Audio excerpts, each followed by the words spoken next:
Thank you guys very much for coming. It's been 24 hours since I became governor, and I'm pleased to announce that today that we have completed a structurally balanced budget, something that we haven't seen in Maryland for a decade. Before I get into the details of our budget, I want to extend my sincere gratitude to Senator Bobby Neal and my entire budget team. Senator, thank you for your leadership. He deserves a round of applause.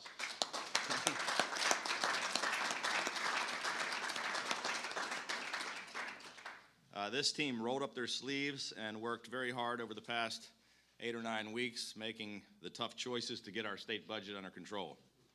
I also want to thank Secretary Eloise Foster, who is a consummate professional, and all of her team. They really worked hard and provided tremendous assistance to us in the transition. And finally, I want to acknowledge the contributions from our new Secretary of DBM, David Brinkley, who will be the driving force behind Maryland's fiscal stability for the long term.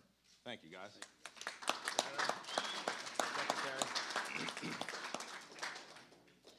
I want to begin by being very clear about what my budget accomplishes.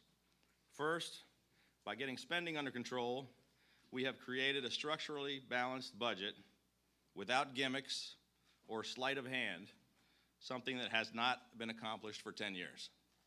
Second, as introduced, our budget puts Maryland on sound financial footing without raising taxes or fees and without eliminating agencies or departments or services, without laying off a single state employee, and without any furloughs whatsoever. Finally, I'm introducing record spending in K through 12 education and growth in higher education spending as well. Maryland's FY 2016 budget establishes balance without slashing agencies, laying off workers, and while fully funding education and all of our other essential priorities. Let me tell you how we got here. Since the first day of my campaign, our goal has always been simple: to tear down the barriers to economic growth and to build a new foundation to restore Maryland's economy. I have consistently said that each action I will take will be put to a very simple test. Does this make it easier for families and businesses to stay and prosper in Maryland? And will this action make more families and businesses want to come to Maryland and grow our economy? I'm proud to say that this budget that I'm introducing today meets both of those criteria. Our budget gets spending under control and establishes a realistic trajectory for spending in the future. When we began the process, we were handed a baseline budget of $17 billion with projected revenue of $16.3 billion. The previous administration was on track to spend $700 million that we did not have. I know this is a completely foreign concept here in Annapolis, but in FY 2016, my budget expends $16.4 billion on revenues of $16.4 billion. And starting today, we will put an end to the budgetary gimmickry and shell games that have put our state on a path to financial peril. In FY 2016, we will deliver real structural balance, not just for 1 year, but for the long term as well. The theme of this budget is balance today, balance tomorrow, and that's exactly what we will deliver. Our budget formula will come as no surprise to anyone who manages a family's finances. We will stop spending more than we take in. We will stop using the maxed out credit cards, stop raiding the kids' piggy bank, and stop dipping into the retirement account. Excluding appropriation to the reserve fund, pay-go capital, and debt service, the FY16 budget, as introduced, keeps general fund spending growth to 0.5%. That is comfortably below the projected 3.5% growth in revenues. I believe that the leadership in the General Assembly is as committed as I am to a structurally balanced budget.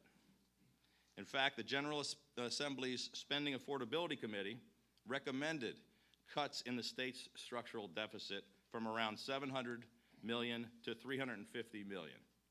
I'm very proud to say that we will eliminate the structural deficit today, years ahead of the committee's target. And we have achieved this despite significant obstacles. 81% of all the money that Maryland spends is mandated and required and programmed. The non-mandated portion of the budget that we have any control over is only 19%. To close a gap without any control over 4/5 of what we spend, without cutting jobs or raising taxes, was an extraordinary challenge. This issue of mandates will need to be addressed long term, but that's not what we're focused on here today. Over the last 8 years, Maryland's families and small businesses were tightening their belts, while state government was doing just the opposite, increasing spending by nearly $10 billion. That's not right, it's not fair, and it ends today.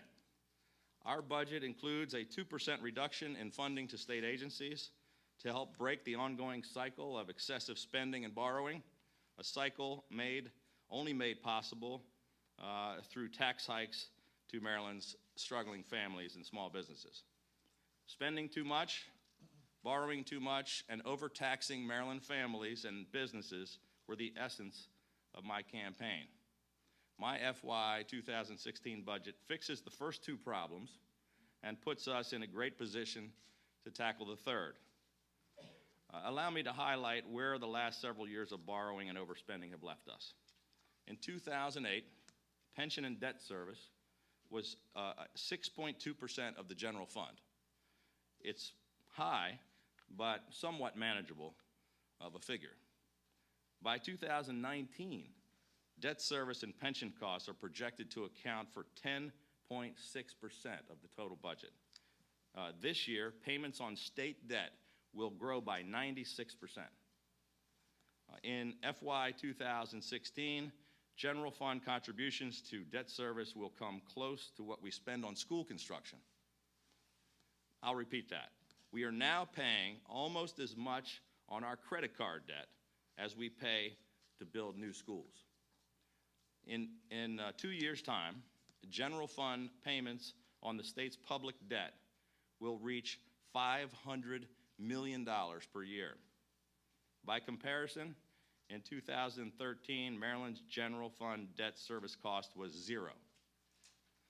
The Maryland State Retirement and Pension System is has a currently funded status at 69%.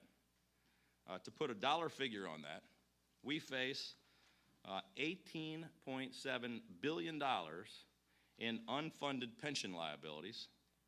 We must address this growing shortfall to keep our promises to employees and retirees. Ignoring or trying to hide our debt, pension, and other obligations will eventually jeopardize our ability to fund education, transportation, environmental programs, and the support that the state provides to the vulnerable and those most in need.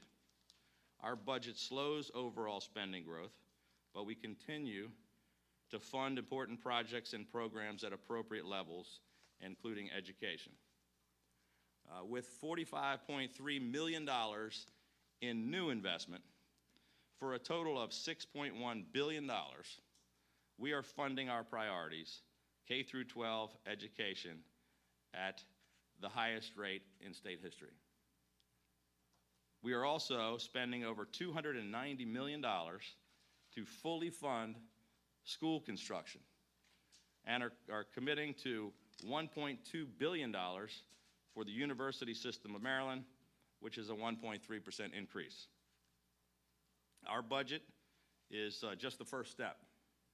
This is only day one. We will have much more to do in the days and months and years to come. We're going to redirect our state's fiscal course. Programs must be examined, new debt must be managed prudently to preserve our AAA bond rating. Agencies must be consolidated. In short, state government must become efficient and cost efficient. It must practice fiscal integrity. More importantly, we must put our economy back on track, attract new businesses and new jobs to generate more revenue and protect the long-term stability of our budget. Maryland is too special of a place and has too many natural advantages to be experiencing this kind of continued economic decline as the rest of the nation is moving forward. It is our solemn duty to assure a brighter future for the people we represent and the state that we all love. Our budget today is just our first step among many to ensure that outcome. Thank you very much.